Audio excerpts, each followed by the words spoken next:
Donc la conclusion ici, c'est que le vecteur normal des plans P est perpendiculaire au vecteur U, au vecteur directeur U de la droite delta. Donc on a exactement dans ce cas de figure. Donc j'ai dessiné pour vous cette figure. Voilà la figure. On a un plan P et on a la droite delta. Voilà la droite delta. Donc, puisque le vecteur normal est perpendiculaire au vecteur directeur de la droite delta, donc on peut affirmer que la droite delta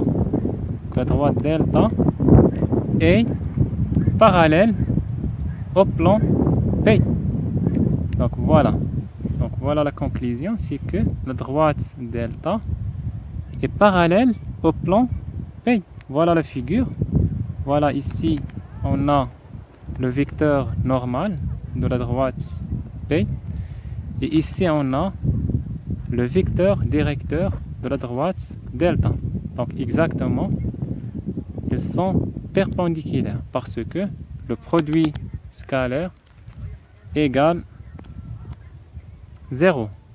Donc on a dit quoi? On a dit que la droite delta est parallèle au plan P.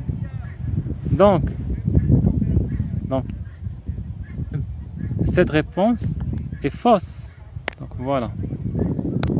Cette réponse est fausse.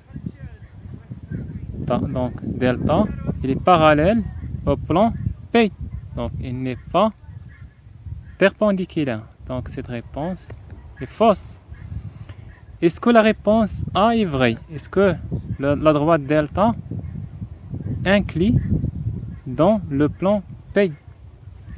Donc, pour affirmer cela, on doit trouver un point commun entre la droite delta et le plan P.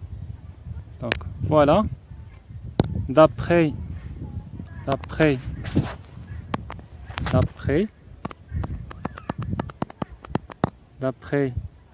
la représentation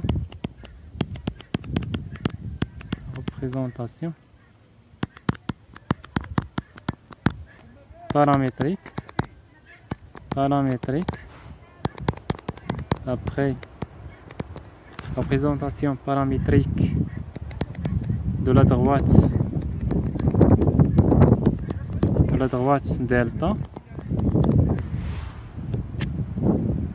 on a ce résultat. La droite delta passe par le point,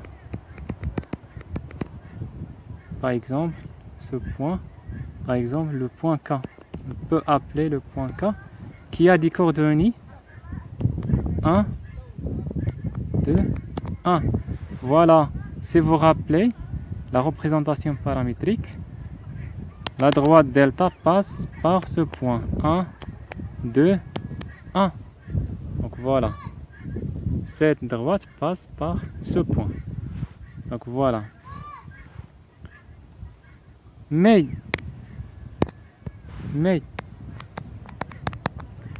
le point K, qui a des coordonnées 1, 2, 1, appartient au plan P. Pourquoi cela?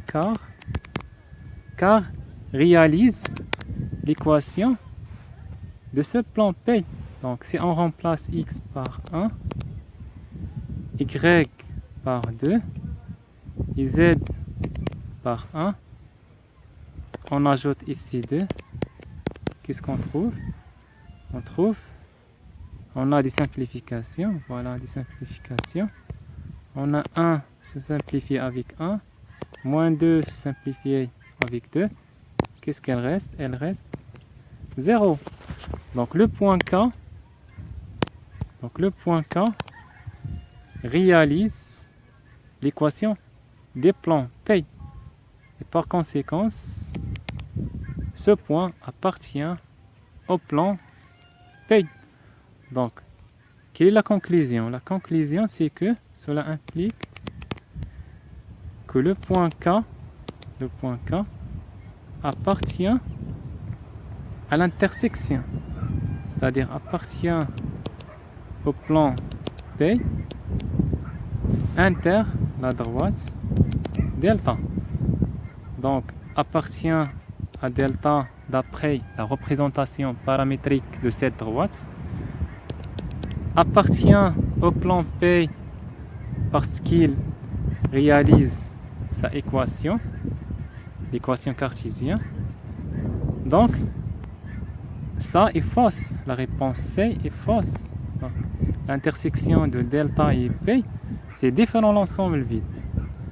Donc, puisque K appartient à l'intersection, donc la conclusion, c'est que cette intersection est non vide, différent l'ensemble vide.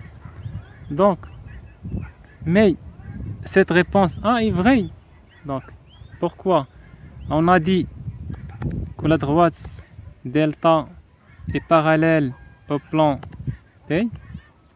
Ça, c'est le premier point.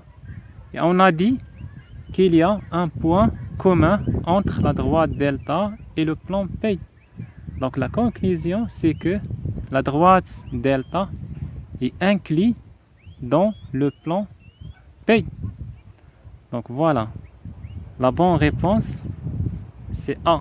Donc, la bonne réponse, c'est A. De la même manière, on peut affirmer que cette réponse est fausse. La droite delta et P', donc l'intersection est non vide. Donc cette réponse est fausse. Ici, pour montrer que cette réponse est fausse, on utilise à la fois la représentation paramétrique de la droite delta.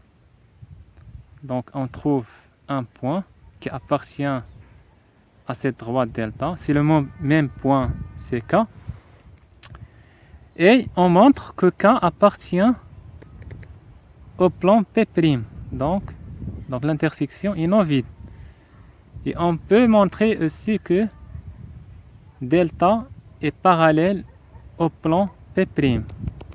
Et que cette réponse est fausse.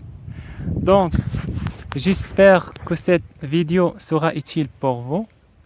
Et on se voit dans une prochaine vidéo. Au revoir.